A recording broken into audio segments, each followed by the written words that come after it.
Hello, everyone. Welcome to Let's Talk OT, the podcast where we dig into the big ideas shaping occupational therapy and rehab. I'm your host, Ivan Marcano, and today we're digging into something that really challenges the way we think about assessments, and that's how we measure what we do in OT. And measurements are a huge part in what we do, right? But have you ever stopped and think what those numbers really mean?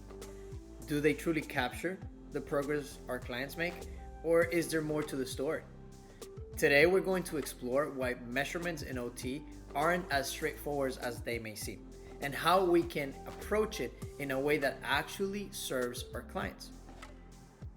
To guide this discussion, I actually spoke about an article that I stumbled upon last week, and that's Wendy Coaster's article, Embracing Ambiguity and Facing the Challenge of Measurement. Coaster's insights push us to think critically about how we use numbers in our practice and whether they truly reflect our client's experience. So now I got a bunch of great questions from all of you before the episode, and I love how engaged the community is. And without further ado, let's get into them. All right, so the first question comes from Sarah, and she asks, I keep hearing about this article, but what was the main takeaway, and why does it even matter for us as therapists and clients? That's actually a great question, Sarah. The big takeaway here is that measurements in OT are messy. We're often required to assign numbers to things that are way more complex than a simple score can capture. Things like participation, independence, quality of life, and overall well-being. So Coaster argues in this article that while standardized measurements are necessary for things like insurance reimbursement and even research, we need to recognize that they do have limits. A number doesn't tell me the whole story.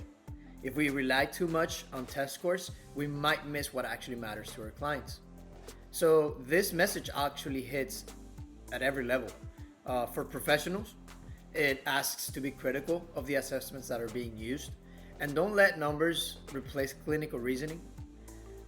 Now for consumers and clients, you have to know that you're more than just a test score. If an assessment doesn't seem to reflect your experience, speak up. Let us know. We're here for you. And even though we need to take measurements and quantify somehow your progress, we are here for you in allowing you to be in the participation of these meaningful activities. And now, at the end, for society, we need to rethink how we define success in rehab, really. It's not just about physical function, but also about meaningful participation. So it's hard to put a number when you're talking about meaningful participation, So I would say that that's really the main message of Coaster's argument in her article. Measurements should help us, but they should definitely not define us. All right, so next question comes from my man Jake. Jake wants to know what were the big ideas in this article and if anything really stood out for me. And that's actually a very, very good question, because there were actually quite a few main ideas, but I'll break it down into three, okay? So the first one is the power of measurement, right? So Coaster emphasizes that the way we measure people's abilities can literally shape how they're seen in society. If a test score says someone is fully recovered because they hit a certain score, but they still struggle with meaningful daily activities, that's a problem, right? The second big takeaway from Coaster's article is the problem with borrowed tools, right? So many OT assessments come from medicine or psychology.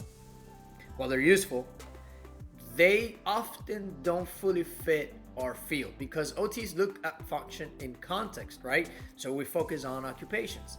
So Coaster's challenges to think critically and evaluate the tools and how we use them. And the third big takeaway is that numbers aren't everything. Just because something is measurable doesn't mean it's the best way to understand a person's progress. We need a balance between quantitative numbers and qualitative stories and lived experiences, right? So Coaster message is clear. We need to think beyond numbers and ensure our assessments truly capture what our clients' realities are. So those are really the big takeaways that I found in this article, and really they ring pretty true to me.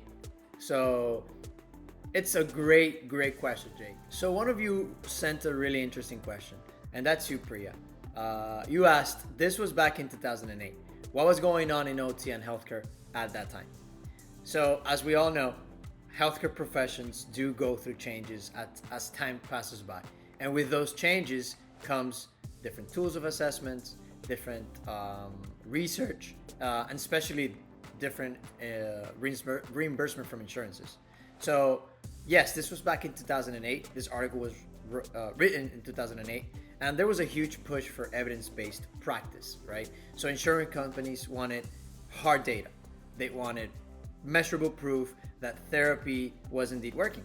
So therapists had to use more standardized tools for their assessments. Now, that's not necessarily bad. We all want good research-backed care, right?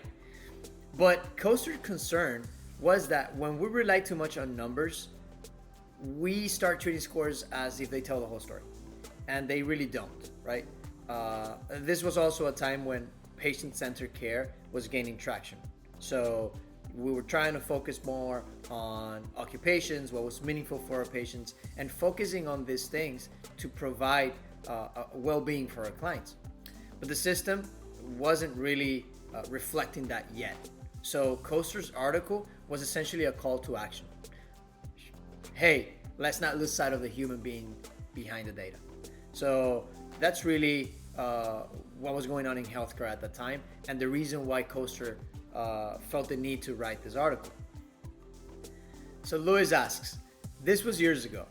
Does this still matter today? Have things changed at all?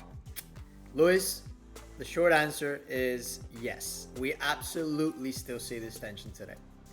The pressure to show measurable outcomes is still huge, especially in insurance-based settings. But there's also been a shift toward patient-reported outcomes, right? And more holistic ways of measuring progress. Some things have improved. Therapies are pushing for more meaningful assessments, and we're getting better tools that reflect participation and not just physical ability. But as Coaster pointed out, the struggle is still real. There's still a disconnect between what insurance wants to see and what really matters to the client. And this is why Coaster's insight remains so relevant, and we need to keep advocating for better and more meaningful measures when it comes to assessing the progress and the status of our clients. Okay, so last question, and this one comes from Emma. So Emma says, okay, so how do we actually use this info in our daily practice, and what should we be doing differently? Emma, I really love this question, and I'll tell you why. At the end of the day, it's really about taking action, right? So here's what I would say. For practicing therapists, Coaster's article encourages to question whether standardized assessments truly capture what we need to know about our clients, right? So if they don't, we need to be able to supplement, right? We need to be able to supplement with narratives, with interviews, with questionnaires, real world observations. We're trying to help an individual holistically, right? So how can we do that if we don't have the full story, right? If we don't see the bigger picture. Now, for students, it's really about challenging what we learn, right? So ask your professors, right? How do we make sure that we don't lose the bigger picture? How do we avoid to get lost in the matrix of measurements, right? We have to learn how to balance measurements with critical thinking, and that's key when assessing as an OT. And then for everyone in OT, advocate for better tools, right? So if we don't push for assessments that actually reflect our clients' needs, then nothing will really change. And then Coaster's work reminds us that at the end of the day, our clients deserve assessments that tell their full story. And that really is the only way to actually help an individual holistically, right? Which is the main factor in OT. But we have covered a lot today. And if there's one thing that we could take away from this article, is that numbers are really useful. They're necessary, I would say, but they're not the full story. We have to be the ones to breach that gap. We need to be able to use standardized tools wisely while making sure we don't forget the person behind the score. Making sure that we know that the individual in front of us is coming to us in need. So keep that in mind. And if you have any questions, post them up. I want to thank everyone for all the questions that you sent. Great questions. Great questions. And I hope I gave you something to think about. So till next time, let's talk OT. See you soon.